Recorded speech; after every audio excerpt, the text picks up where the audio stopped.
그렇게 1970년대에 쌀 생산량이 폭발적으로 증가하면서 자급자족이 가능해지기 시작한 겁니다. 그렇게 1970년대에 들어서야 정말 흰 쌀밥이 우리나라의 주식이 된 거예요. 야, 오래 걸렸다. 안녕하세요. 오늘도 하나 배우겠습니다. 내일은 민천재입니다. 자, 여러분, 우리는 너무나 당연하게 지금 쌀밥을 먹고 있죠. 근데 이게 당연한 일일까요? 쌀 말고도 보리도 있었고 밀도 있었고 뭐 여러 가지 곡물들이 정말 많았잖아요. 그 중에서 왜 하필 한국의 주식은 쌀이 되었을까요? 쌀이 맛있어서일까요? 아닙니다. 쌀은 선택될 수밖에 없던 운명이었어요. 에헤이, 이게 무슨 이야기냐? 자, 오늘의 주제는 한국의 주식은 왜 쌀이 되었을까? 입니다. 지금 만나보러 가시죠. 자, 일단 이것부터 바로 잡고 가야 됩니다. 한국은 원래 쌀의 나라가 아니었어요. 다시 이야기해서 한국은 원래 쌀에 최적화된 나라가 아닙니다. 국토의 약 70% 정도가 산지죠. 넓은 평야가 비교적 많지 않아서 쌀 농사를 짓는 것에 굉장히 불리한 요건입니다. 그래서 삼국시대부터 고려, 조선 초기까지는 백성의 주식들이 거의 보리, 조, 기장 같은 잡곡류였어요. 한국은 원래 잡곡의 나라라고 할 수 있을 정도로 잡곡을 정말 많이 먹던 민족이었는데, 그런데도 지금 현재는 쌀이 주식이 되었어요. 왜일까요? 자, 일단 여기서는 관점을 한번 바꿀 필요가 있습니다.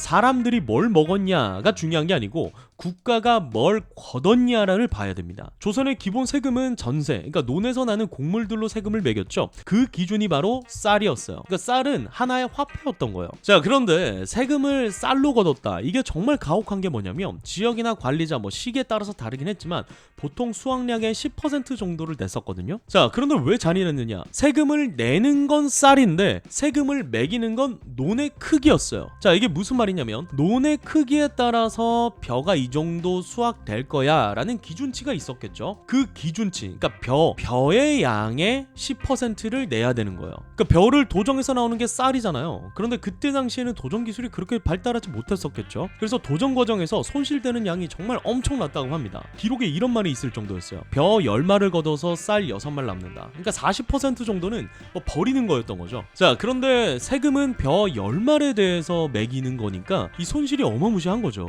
거기에 세금 내고 수확한 쌀로 소장료도 내야 되죠. 빚도 갚아야 되죠. 내년에 쓸 종자도 남겨야 되죠. 그러니까 쌀을 수확하고 나면 그냥 남는 게 없는 수준이었던 거예요. 그러니까 예나 지금이나 자영업자들은 너무 힘든 거야. 어쩔 수 없어. 세금 내다 날 다 새는 거지.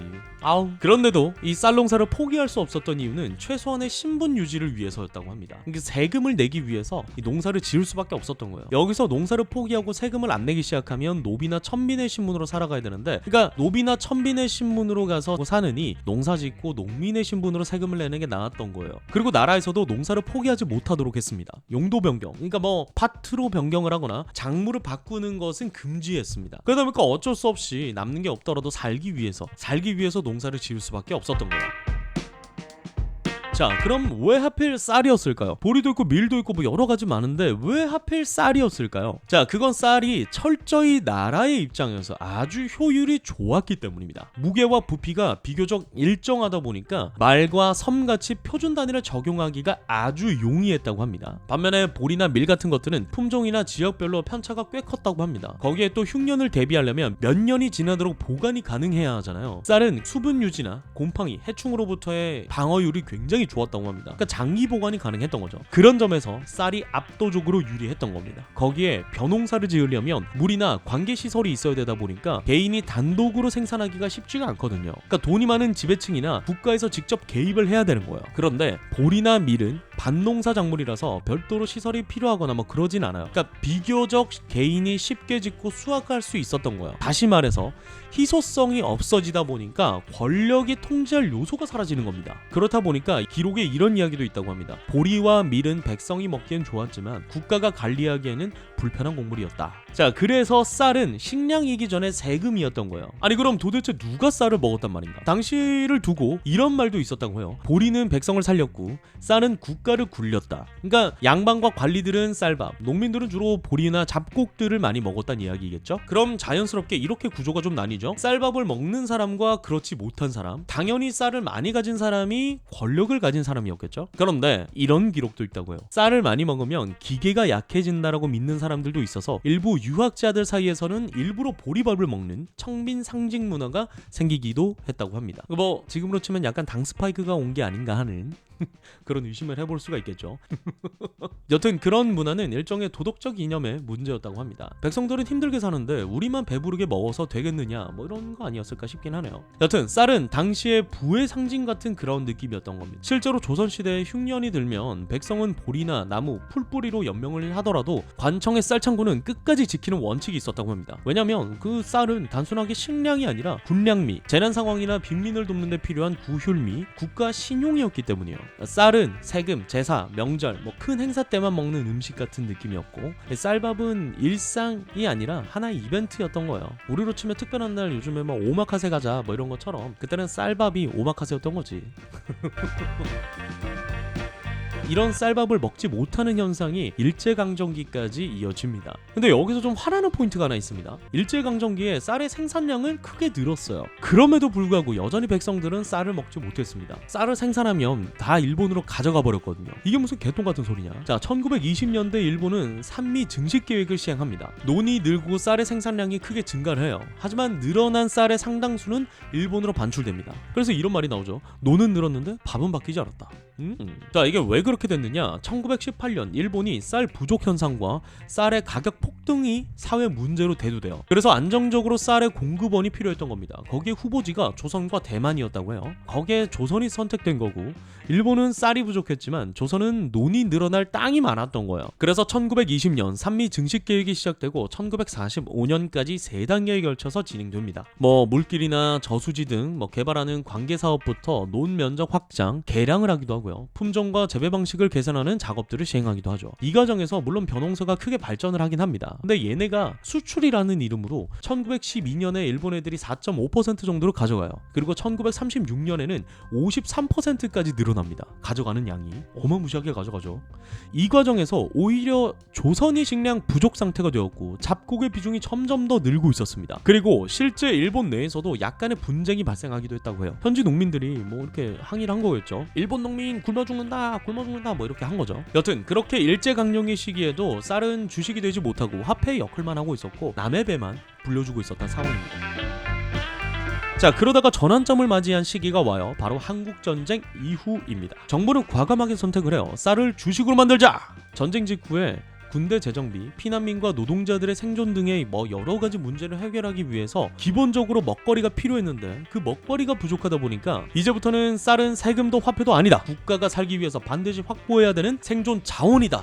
라는 방향성을 설정합니다. 그래서 국가가 직접 쌀을 관리하기 시작해요. 이때의 관리는 조선시대와는 차원이 달라요. 생산량과 소비 방식, 국민들의 식습관까지 개입합니다. 대표적인 정책이 혼식 분식 장려 정책이죠. 쌀과 잡곡을 섞어 먹자는 게 혼식이고 국수나 빵, 그러니까 가루로 된 곡물들을 가공해서 먹자라는 게 분식인 거죠. 그렇게 언젠가는 우리 모두가 흰쌀밥을 먹는 날을 기대하면서 쌀을 철저히 관리하기 시작합니다. 그 과정에서 이게 정부에서 시행하는 정책이니까 왜 이렇게 하는가 국민들에게 납득도 시켜야 되고 여러 매체를 통해서 홍보도 하고 뭐 알리기 위해서 노력을 했겠죠. 그러면서 다른 여러 정책들과 경제 활동들을 통해서 국가 경제도 성장을 할 거고 그러면서 상황이 점점 좋아지니까 이게 사람들의 여유가 조금씩 생기기 시작하는 거예요. 그러다 보니까 옛날부터 쌀밥은 좋은 음식이다 라는 인식이 있었던 만큼 점점 쌀에 대한 수요가 조금씩 증가하기 시작해요. 그렇게 식습관을 바꾸는 것만으로는